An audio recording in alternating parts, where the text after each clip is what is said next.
Fulton County DA Fani Willis is now claiming immunity as investigations are set to begin. What's being investigated here? Oh, the simple fact that she and her office had communications with the White House prior to her going after former President Donald Trump in the 2020 election interference case. Donald Trump's co-defendant attorney Ashley Merchant alleges that the DA had a conversation with Vice President Kamala Harris in the White House early last year. One of the other things I did was I did open records for the White House access, and we had records that Ms. Willis and the mayor of Atlanta were at meeting with the vice president.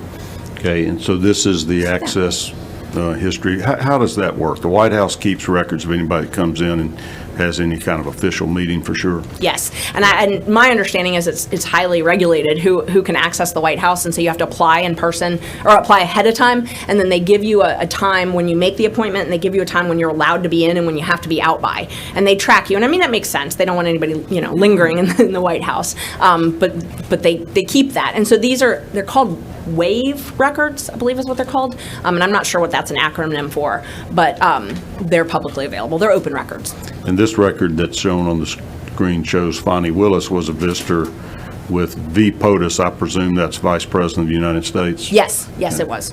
And what was the date of that back in, was that February sometime of 23? February 28, 2023. Is that before the indictment? Yes. Okay. Something that the White House has denied, saying that Willis was only there for an event, which makes this plea from Willis a little bit weird. Her office claimed in court papers that they were not an entity that can be sued. So this comes after an open records lawsuit which was filed by a Washington-based company called Just the News. All they're asking for are communication records between the DA's office and the White House, something that Fani Willis is not willing to part with. Now you have to wonder, if they didn't have the communications in the first place about Donald Trump's case, why would she be worried? Experts say that Willis should instead be worried about how she allegedly misspent the taxpayer money of the American people. It's one that has the full attention of Representative Jim Jordan. I mean, the public is watching all of this unfold. Now the Justice Department reportedly finding inconsistencies in Fulton County DA Fani Willis's use of federal grant money. Yeah. Willis fired the whistleblower who warned the DA's office was attempting to misuse $488,000. This was a federal grant. She wanted to use it to pay for computers and travel. I don't know if she was traveling with her boyfriend or not, but the DOJ told the Washington Free Beacon the grant is plagued with reporting discrepancies, Mr. Chairman. Yeah, no, God bless the whistleblower came forward. We've talked with the whistleblower. She's given information to the press, to us. Now the Department of Justice is looking into this. All kinds of problems with Fani Willis and this ridiculous investigation that she's run on President Trump and others and the charges she's brought forward. I mean, you got the whole thing with Nathan Wade. Taxpayer money going to Nathan Wade. He was traveling to Washington, meeting with the DOJ, the White House, the January 6th committee, all in this effort to go after President Trump. And now we have this. It looks like misspending federal grant dollars.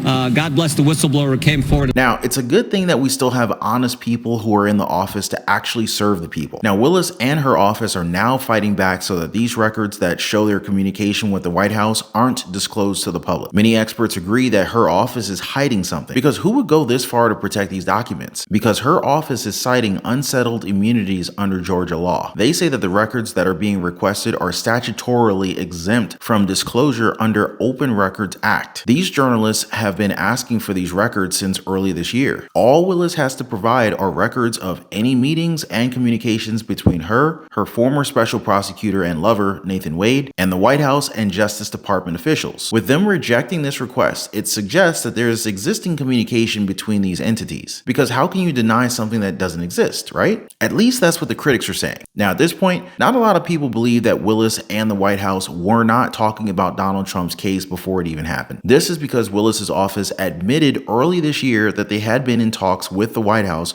through 2 letters about logistics and procedures. That's all they fessed up to. Fani Willis on her end says that any communications between her, Wade, and the White House are exempted from the Open Records Act. The reasoning behind it is that she says that she and her office are are part of a currently pending investigation and prosecution. Now again, that's peculiar because wouldn't that mean that their correspondence with the White House is connected to this Georgia case? Many analysts are asking a very simple question. Why are they hiding this from the American people? Is it because it's gonna reveal some sort of corruption? Because a lot of critics already believe that there's some sort of corruption already going on in Fulton County. And this is not helped by what Representative Jim Jordan saying. Now, as you heard a minute ago, there are inconsistencies with what her office is reporting when it comes to a specific federal grant. A grant that's worth almost $500,000. Now, what's weird is that Willis got rid of the one person in her office that cared to warn her about the alleged corruption. He told everybody in front of Crystal, Deontay, everybody, we're gonna get MacBooks, we're gonna do that, we're gonna get swag, we're gonna use it for travel. I said, you cannot do that. It's a very, very specific grant. Took me off. I questioned Junior DA. There's kids in there from out of the county, all this. Took me off Junior DA. I did not want to do it. He made it look as if I wasn't doing what I needed to do because I questioned him. Because I knew for a fact Mr. Cuffey respectfully did not know what he was doing, period. So I respect that is your assessment. It was clear to me that you and Mr. Cuffey were not getting along. And I'm not saying that your assessment is wrong. I want you to really listen to the words I'm saying.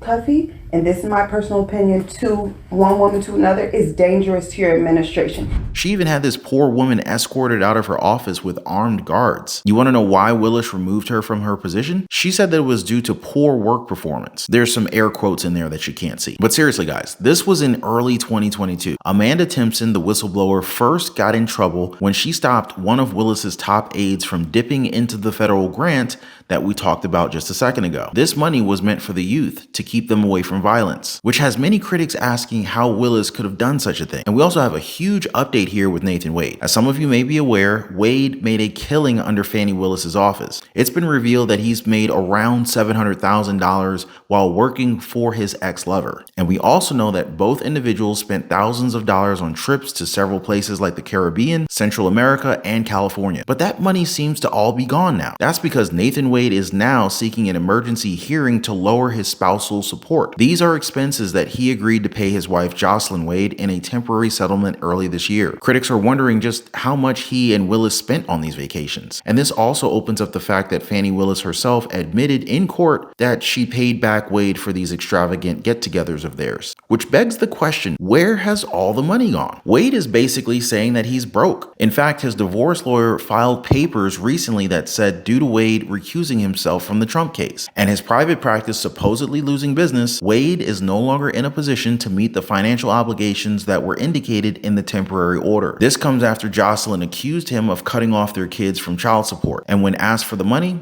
all he said was that they should go ask their mother for the money. The problem is that his wife is in need of urgent medical procedures, but still she paid for the needs of their kids alone with Wade not giving a cent, which means that Nathan Wade lied about supporting his family financially. One of Jocelyn's attorneys suggested that Wade should be put behind bars until he gives the money that he owes his wife and kids. The entire office of Fani Willis seems to be enveloped in this mystery when it comes to money. That's because money just seems to disappear over there. This has many analysts predicting that Willis's time with this Georgia Trump case may be on thin ice. But what do you guys think? Now, as always, I'm here to keep you guys informed of the truth. Appreciate you guys hitting the like button for the video. Thank you for sharing these videos and subscribing to the channel. We'll see you on the next one.